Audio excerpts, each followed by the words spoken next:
Good morning. Welcome to the 141st commencement exercises of Carleton College. Now,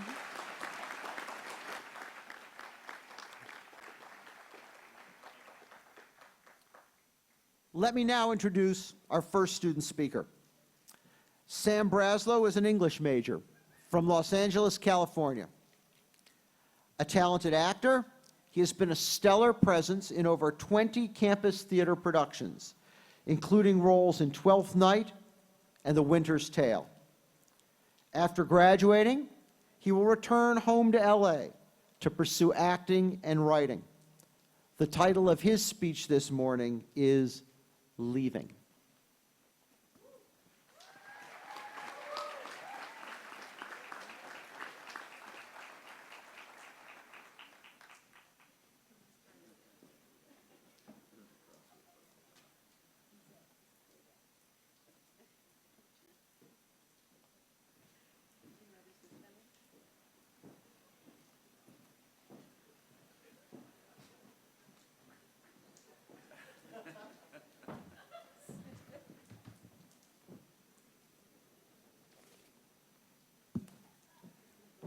Sorry, I'm trying to get a head start on the job search.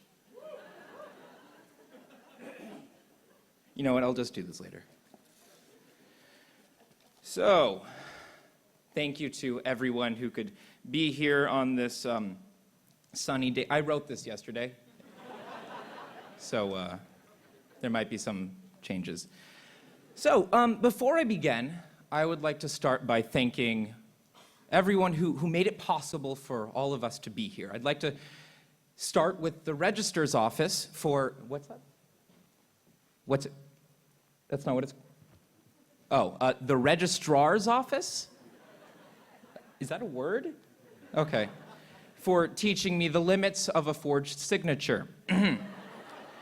Thank you again, sincerely, to the professors. Again, I apologize. Thank you to Res Life. Without you, we'd live off campus.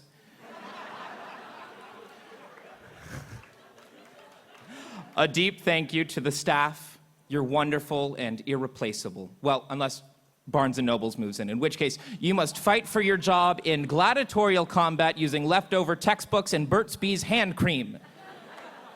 May the odds be ever in your favor. And, of course, Mom. Or Maltameal. I love you, Mom. Thank you for coming. Maltameal. Yeah, but we're less expensive. Or Maltameal.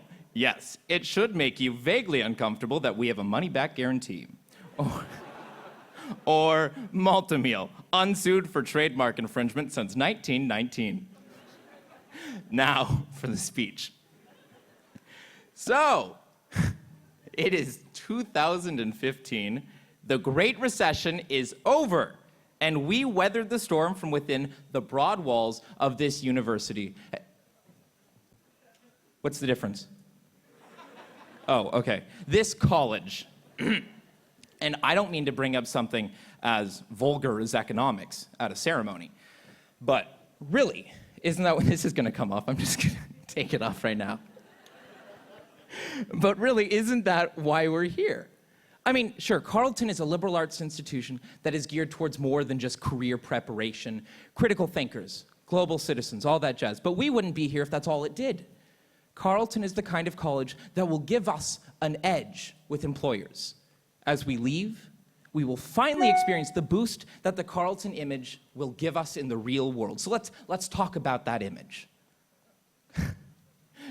Carleton is a prestigious and elite college with wide name recognition among its alumni. And no, Aunt Susan, it's not the one in Canada that smokes all the weed. It's not in Canada, at least. And we may not be an Ivy, but we have some of the best teaching in the country, meaning our teachers went to the Ivies. In fact, our teaching was ranked #1, the single best in the nation by US News and World Reports. Yeah, round of applause for that. But not that the rankings mean anything. They don't. But still, number one in the whole country, right? But it doesn't matter. Grades don't matter, not when the teachers get them. And employers know this. They know that Carleton is set apart by its students. Our curiosity, our critical thinking, our work ethic. I'm sorry, that should be work ethic. I wrote this last night again. They know that Carleton doesn't produce cookie-cutter drones that toe the party line. We are quirky, driven, independent, and creative. Oh, I should cite my sources, carleton.edu. And employers know that Carleton doesn't participate in grade inflation. I really hope that employers know that. But Carleton isn't the only elite liberal arts college. What differentiates Carl's from other students is our connection to the school we come from. I mean, sure, Carl's know more words to Madonna's Like a Prayer than to their own school song. But just look at the numbers. Carleton has a remarkably high retention rate. Oops, that was a penis. I mean, a Freudian slip. I apologize if anyone finds my language offensive, but you can expect the college to take swift action to reaffirm its policy of taking swift action. So, let's move away from careers. I know, shots fired, right? Carleton has enriched our lives in ways that are not measurable on a resume. Social life at Carleton is as diverse as the student body. Is very diverse. I personally was very active in theater at Carleton, which has firmly established itself as being here. There are Carls in sports, there are Carls who aren't in sports, and never the twain shall meet. I'm told we even have an orchestra. Our first year here saw the founding of the cooking club Firebellies. Yes, which has touched all of our inboxes in a profound way. There is the Carleton Association of Nature and Outdoor Enthusiasts, or CANOE, which Carls love to really need to take advantage of at some point. Then there's the choir, but then there's the a cappella groups, right? So, okay, to the people behind me and to everyone else, we know that running a college is a thankless job. So from the class of 2015, moving on. Okay, now we get to the sentimental part, so we're a little shift. For all the grief I give Carleton, it's not without its reason. And it's not because I love Carleton and expect the most from it. It's because we've spent 4 years corralling ourselves within the stories we were told about Carleton even before we came here. And we've only just begun to realize that the reality of Carleton College is more nuanced than what we were told in brochures, tours, orientation, and beyond, that any reality is unique to each one of us individually. Carleton's website has these student quotes, and if you took the time to read them, they would make you roll your eyes. And it's not that they're inaccurate necessarily, it's that they're flat. And you know that even the quoted students had much more to say about Carleton. And it's not that the stories we were told about Carleton are all wrong. Our own stories about Carleton aren't all right. It's that the people telling these stories, for the most part, never went here, but by and large, they are the ones writing the brochures and choosing the quotes. And the truth is, the quotes aren't for us to begin with, or rather, they're not for us once we're here. They're for the high school students and parents who are desperately trying to pick from multiple outstanding institutions that by most measurements are pretty similar. I should say, Carleton is not the bad guy in this speech. Carleton is just the big guy, the system, the institution, the man, which makes it an easy target. Carleton does a lot of things right, very right. And I don't want to forget that, and it bears mentioning. And Carleton needs to market itself. Would any of us have applied to a school whose brochure said, "You'll find out when you get here"?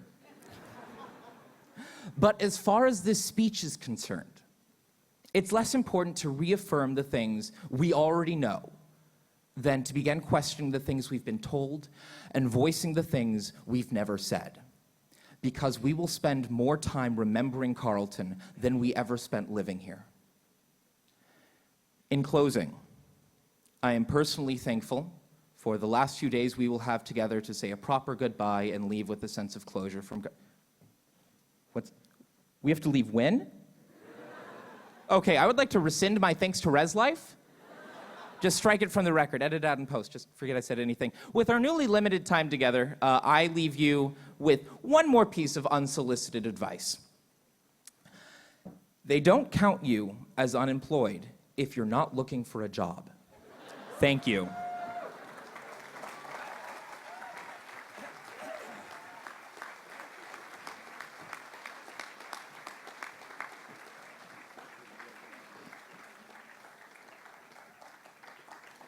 Thank you, Sam. I mean that just as sincerely as all of your other thank yous in this speech.